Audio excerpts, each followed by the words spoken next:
Hello प्यारे बच्चों, मैं आशा करता हूँ कि आप लोग खुश होंगे और अच्छे से पढ़ाई कर रहे होंगे। तो यहाँ देखिएगा 90 ग्राम जल और 1.8 ग्राम ग्लूकोज का मोल प्रभाज ज्ञात करना है। तो इसको ज्ञात करने के लिए सबसे पहले हम जो है जल का अणुभार ज्ञात करेंगे।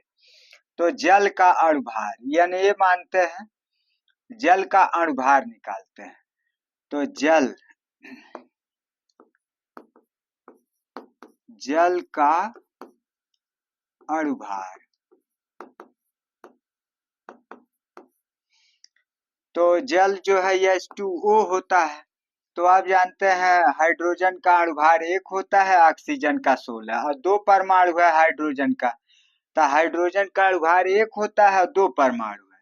तो ये हो जाएगा 2 गुणे 1 और प्लस ऑक्सीजन का परमाणु भार 16 होता है। तो इसका एक ही परमाणु है इसलिए डायरेक्ट 16 लिख देंगे। अब जो है 2 एकन्ने 2 और प्लस 16 और 16 2 18 ग्राम हो गया। अब इसके बाद जो है ग्लूकोज का अणुभार निकालते हैं। ग्लूकोज ग्लूकोज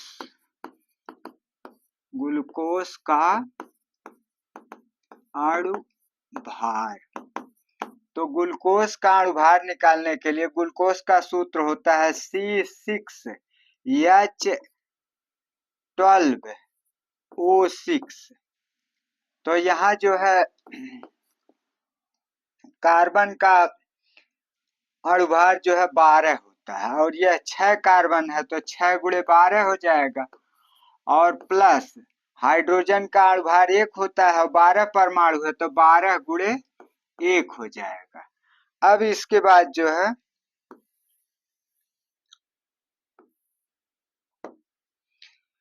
12 गुणे 1 हो गया और फिर इसके बाद प्लस ऑक्सीजन का परमाणु भार 16 होता है और 6 परमाणु है तो 6 गुणे 16।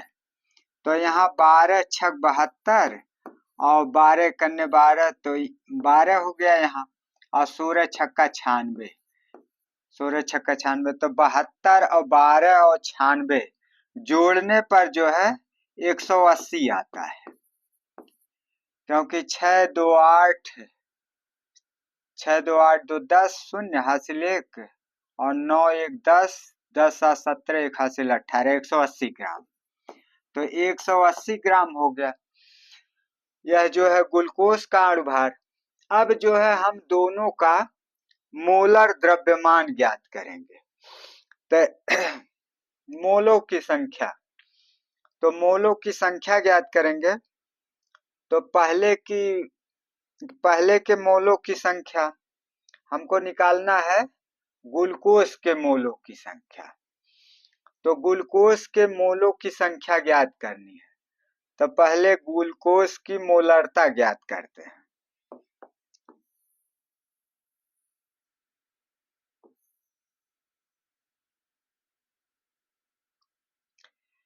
तो ग्लूकोज की मोलरता को हम जो है Na मानते हैं। Na ग्लूकोज की मोलरता को मानते हैं। तो भार बटे अणुभार होता है, भार बटे अणुभार। तो भार इसका ग्लूकोज का जो है 1.8 है तो 1.8 बटे अणुभार इसका 180 है तो बटे 180 हो जाएगा। अब जो है 10 से अगर ऊपर भाग देते हैं तो एक अंक और पहले दशमलव आ जाएगा, इसका मतलब 0.18 हो जाएगा और बटे 18। अब 18 से इसको काटते हैं तो 0.01 आएगा, तो इसका मतलब 0.01 जो है इसके Na मोलों की संख्या हो गया। अब जो है जल के मोलों की संख्या ज्ञात करते हैं। तो इसको लिखेंगे NB। तो जल के मोलों की संख्या, जल का भार जो है 90 ग्राम है तो 90 बटा और जल का अणुभार जो है 18 होता है तो बटे 18 लिख देंगे। तो 18 पचे 90, तो यह जो है 5 मोल हो गया। अब इसके बाद जो है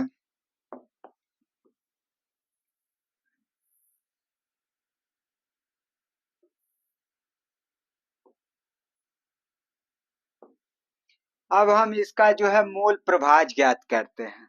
तो यहाँ लिखेंगे इसलिए मोल प्रभाज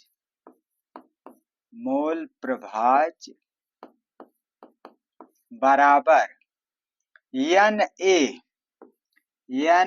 बटा NA प्लस NB। तो अब जो है NA का मान यहाँ निकाला गया है 0.01 अब बटे NA प्लस NB। तो NA का 0.01 और NB का जो है 5 है, तो +5 लिखेंगे।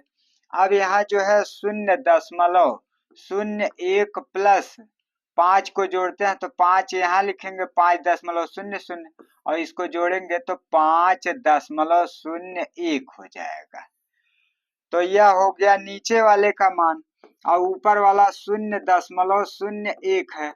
अब नीचे हो गया 5.01। तो अब जो है दो अंक दशमलव ऊपर नीचे हटाएंगे तो ऊपर 1 हो जाएगा, नीचे 501 हो जाएगा। तो अब जो है हम 1 में 501 का भाग देंगे। तो यहाँ देखिएगा